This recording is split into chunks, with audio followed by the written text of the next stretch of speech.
विशाखापट्टनम के निवासी हैं, उनके द्वारा फलाहार की अद्भुत सेवा की जा रही है। मैं कोशिश करूंगा कि वीडियो आप फलाहार वितरण का लाइव देख सकें और उसकी व्यवस्था करने की प्रयास करूंगा। जो भी भक्त इन सभी विशेष जानकारियों को विशेष रूप से प्राप्त करना चाहते हैं, पूरी जानकारी के लिए नीचे डिस्क्रिप्शन में जरूर जाएंगे। आइए हम सभी आज के गीता स्वाध्याय को प्रारंभ करते हैं। भगवान कहते हैं, कल हम सभी ने सुना कि 4 प्रकार के भगवान के भक्त हैं जो शरणागति प्राप्त करते हैं, आर्त, अर्थार्थी, जिज्ञासु और ज्ञानी।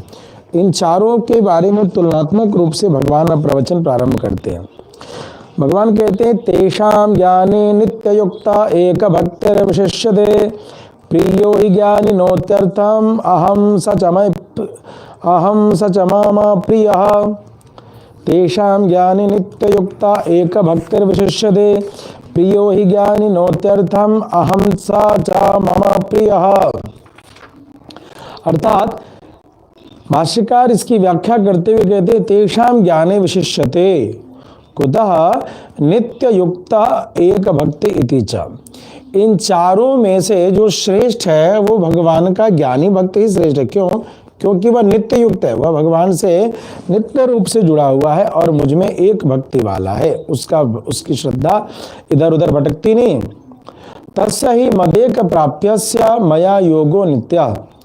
वह केवल मुझको ही प्राप्त विषय समझता है और उस ज्ञानी को मेरे साथ नित्य संयोग रहता है। इतरयोस्तु यावत् स्वाभिलषित प्राप्ति मया योगा।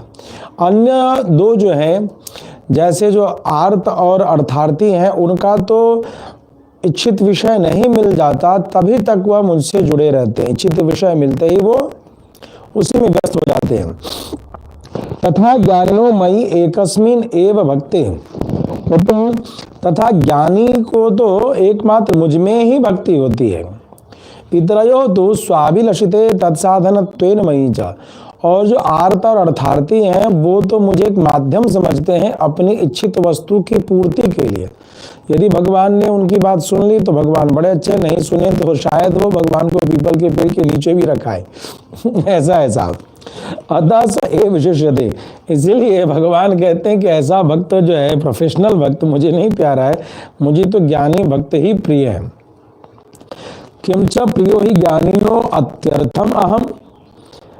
इसके लिए मैं ज्ञानी को अत्यंत प्रिय होता हूँ। इसके सिवा कहते हैं कि मैं ज्ञानी को अत्यंत प्रिय होता हूँ। ज्ञानी मुझे बहुत प्रेम करते हैं। कैसे? अत्र अत्यर्थ शब्दो अभिधेय वचन। या जो अत्यर्थ शब्द का उच्चारण किया गया है श्लोक में, वो इसलिए किया गया है कि उसकी कोई तुलना नहीं की जा सकती, उस प्रेम की कोई तुलना नहीं की जा सकती है। ज्ञानिना अहम यथा प्रियः तथा मया सर्वज्ञेन सर्वशक्तिना अपि अभिधातुम न शक्यते इत्यर्थः। मैं ज्ञानी को कैसा प्रिय हूँ, ज्ञानी मुझसे कितना प्रेम करते हैं, इसको मैं सर्वज्ञ और सर्वशक्तिमान होने पर भी नहीं बतला सकता। प्रियत्वस्य इयत्ता रहितत्वात्, क्योंकि उसके प्रियत्व का कोई इयत्ता मात्रा, निश्चित मात्रा नहीं है।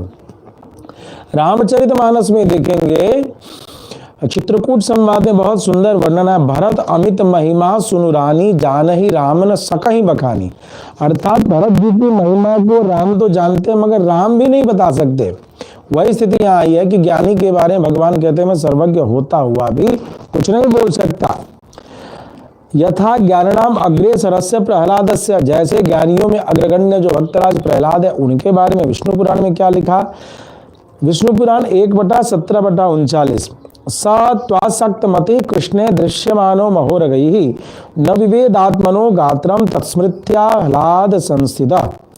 वह श्री कृष्ण में आसक्त बुद्धि और उनकी स्मृति के आह्लाद में, प्रसन्नता में तन्मय होने के कारण महान सर्पों के द्वारा काटे जाने पर भी अपने शरीर की पीड़ा को नहीं जान सका। उसे समझ ही नहीं आया कि इतने सारे सर्प डस रहे हैं। तो इस अवस्था का वर्णन भगवान कहते मैं नहीं कर सकता। इतने सर्प भी उसे काटते लेकिन उसको इसकी अनुभूति नहीं होती है। इति सा अपि तथा एव मम प्रिय। ऐसा ज्ञानी भक्त भी मुझे वैसा ही प्रिय होता है।